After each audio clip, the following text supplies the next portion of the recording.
سب سے پہلا علم جس کا حاصل کرنا اللہ سبحانہ و تعالیٰ نے انسانوں پر فرض قرار دیا ہے، وہ اللہ سبحانہ و تعالیٰ کی ذات اور اس کی صفات کا علم حاصل کرنا ہے۔ اس لیے کہ معرفت ہی عبادت کی اصل روح ہے۔ اللہ کی معرفت اسلام کی بنیاد اور اس کی جڑ ہے۔ جب تک اللہ کو پہچانا نہ جائے اس کی کامل عبادت ممکن ہی نہیں ہے۔ بسم اللہ والحمد للہ والصلاة والسلام علی رسول اللہ۔ اللہم ربنا لا تؤاخذنا ان نسینا او اخطانا۔ محترم ناظرین، السلام علیکم ورحمۃ اللہ۔ اس روئے زمین پر انسان کی پیدائش کے بعد سب سے بڑا سوال جو اس کے ذہن میں پیدا ہوتا ہے، اس کے دماغ میں جنم لیتا ہے، وہ یہ ہے کہ اس دنیا میں انسان کے آنے کا مقصد کیا ہے۔ وہ کیا منصوبے اور پلاننگ تھی جس کے تحت اسے اس سرزمین پر بھیجا گیا۔ وہ کون سی ذمہ داری ہے جو انسان ہونے کی حیثیت سے اس پر سب سے پہلے عائد اور لازم ہوتی ہے۔ وہ کون سا علم ہے جس کا حاصل کرنا اس کے لیے ہر چیز سے زیادہ ضروری ہے۔ وہ کون سا سبجیکٹ اور موضوع ہے جس کو پڑھے اور سمجھے بغیر دنیا میں زندگی کا مقصد پورا نہ ہوتا ہو۔ یہ وہ چند سوالات ہیں جو اس سرزمین پر موجود ہر عقل مند انسان کو پیش آتے ہیں، اور ہر شخص نے اپنی عقل اور اپنی فہم کے مطابق اس سوال کا جواب دینے کی کوشش کی ہے، لیکن اس کا سب سے درست اور صحیح جواب اللہ کے مقدس کلام قرآن عظیم نے انسانوں کو دیا ہے۔ جو قرآن اس دنیا کی سب سے عظیم، سب سے معتبر، سب سے مستند اور سب سے زیادہ اتھینٹک کتاب ہے، جس میں غلطی کا کوئی امکان نہیں ہے، اس میں شک و شبہ کی کوئی گنجائش نہیں، جس کے کسی ایک آیت کو بھی دنیا جھٹلا نہیں سکی، جس کے کسی چیلنج کا جواب دنیا دے نہ سکے۔ اس قرآن کا اعلان ہے، وَمَا خَلَقْتُ الْجِنَّ وَالْإِنسَ إِلَّا لِيَعْبُدُونَ، کہ میں نے جنات اور انسان کو اپنی کسی ضرورت، اپنی کسی حاجت کے لیے پیدا نہیں کیا، اپنی خدمت کے لیے انہیں پیدا نہیں کیا، بلکہ میں نے انہیں صرف اس لیے پیدا کیا تاکہ وہ میری عبادت کریں، میری بندگی کریں۔ اس آیت سے معلوم چلا کہ انسان کی پیدائش اور دنیا میں آنے کا مقصد خدائے تبارک و تعالیٰ کی عبادت اور بندگی ہے، اور عبادت کا حق اس وقت تک ادا نہیں کیا جا سکتا جب تک عبادت کرنے والا اپنے معبود کو جان نہ لے، اس کے صفات کو پہچان نہ لے کہ ہمارا معبود کون ہے، کن خوبیوں کا مالک ہے، کن طاقت و قوت کا مالک ہے۔ جب تک اپنے معبود کی معرفت حاصل نہیں کر لے، تب تک انسان کی عبادت میں وہ کمال پیدا نہیں ہو سکتا۔ ارشاد ربانی ہے، فَعْلَمْ أَنَّهُ لَا إِلَٰهَ إِلَّا اللَّهُ، جان لو کہ اللہ سبحانہ و تعالیٰ کے سوا کوئی عبادت کے لائق نہیں، وہ تنہا بندگی کے لائق ہے، وہی معبود برحق ہے، وہی مقصود حقیقی ہے، وہی مطلوب حقیقی ہے۔ اس لیے لوگوں، اپنے رب کی عبادت سے پہلے، اپنے معبود کی بندگی سے پہلے اس کی معرفت حاصل کریں، اس کی ذات اور صفات کا علم حاصل کریں، اس لیے کہ معرفت ہی عبادت کی اصل روح ہے۔ اللہ کی معرفت اسلام کی بنیاد اور اس کی جڑ ہے۔ جب تک اللہ کو پہچانا نہ جائے اس کی کامل عبادت ممکن ہی نہیں ہے۔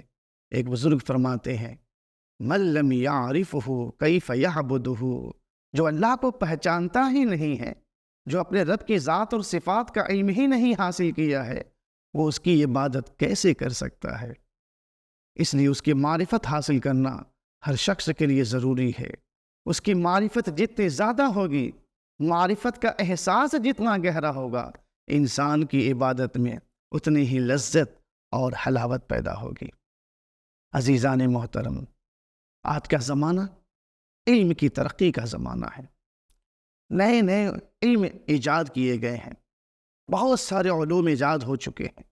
اب انسان ان سارے علوم کو تو حاصل کر نہیں سکتا، تو ان میں کون سا علم ہے جس کے حاصل کرنے کے بعد انسان کی دنیا اور آخرت دونوں کامیاب ہوتی ہے، اور وہ کون سا علم ہے جس کو اگنور کرنے کے بعد، جس کو نظر انداز کرنے کے بعد دنیا و آخرت دونوں میں اس کو خسارہ اور نقصان اٹھانا پڑتا ہے۔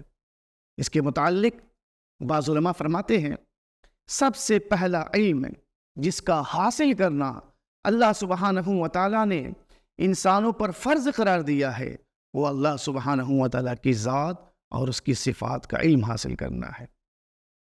علامہ ابن رجب حنبلی رحمہ اللہ فرماتے ہیں العلم باللہ واسمائہ وصفاتہ اشرف العلوم وافضلها واجلها واعظمها، دنیا میں سب سے زیادہ عزت والا، شرف والا، فضیلت والا علم اللہ سبحانہ و تعالیٰ کی ذات اور صفات کا علم ہے۔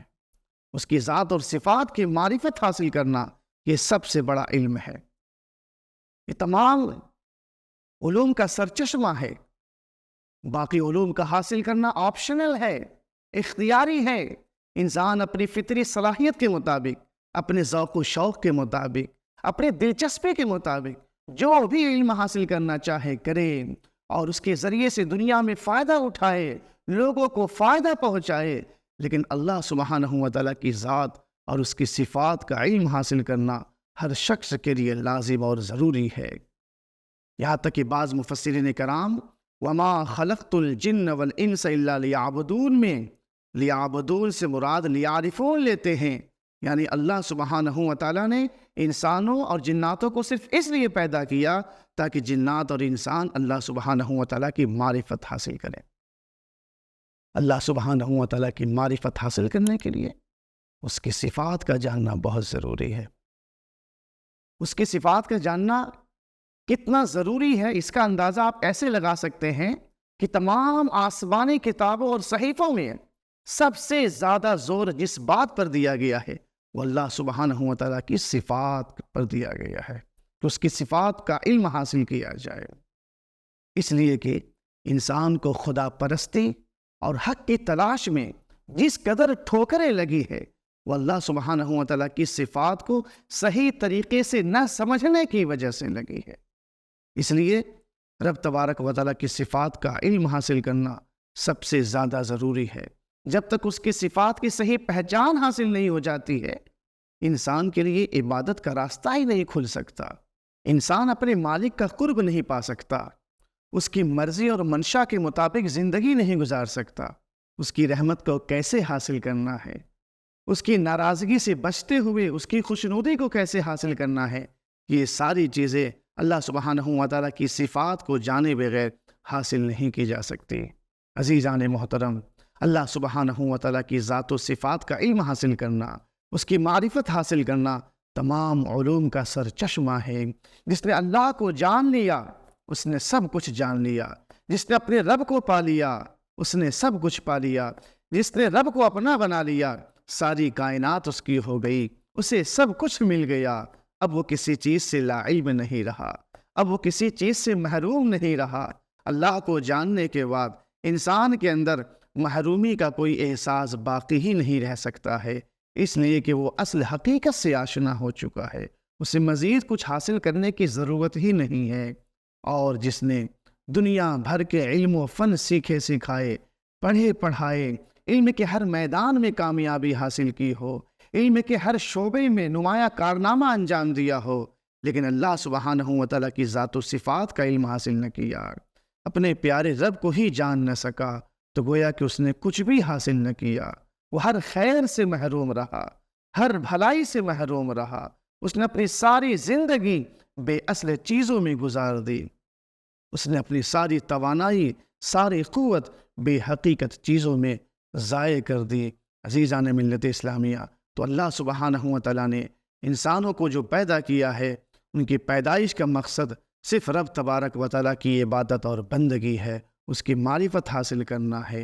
ارشاد ربانی ہے وَمَا خَلَقْتُ الْجِنَّ وَالْإِنسَ إِلَّا لِيَعْبُدُونَ، میں نے جنوں اور انسانوں کو صرف اس لیے پیدا کیا تاکہ وہ میری عبادت کریں، میری بندگی کریں اور میری معرفت حاصل کریں۔ وآخر دعوانا ان الحمد للہ رب العالمین۔